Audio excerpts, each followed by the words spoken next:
আয়নাঘর, এগুলো নাম আমরা শুনি নাই, ক্ষমতা হারানোর পরে শোনা গেছে। কষ্ট হচ্ছে আপনাদের? আমি একটু ঘটনা বলবো, রাগ করবেন? জিরো থেকে হিরো বানাই, নিঃস্ব অসহায় থেকে প্রধানমন্ত্রী বানাই কে? থেকে প্রধানমন্ত্রী বানাই কে?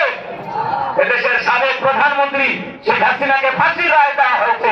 নরেন্দ্র মোদীর মাথা খারাপ, নরেন্দ্র মোদী খুশি হয় না, কেন বলে ঠিক না?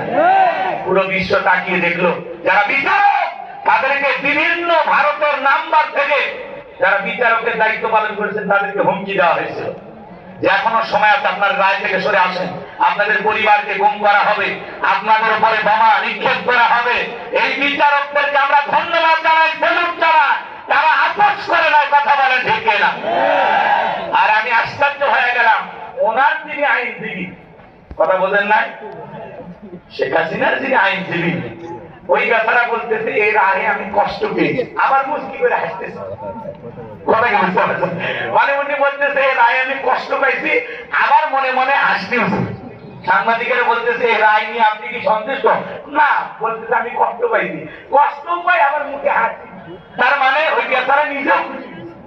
কথা ওনার যে আইনজীবী উনি নিজেও হাসি রায় হওয়াতে খুশি, তাহলে উনি হাসে কেন? হাসে মানুষ হাসে।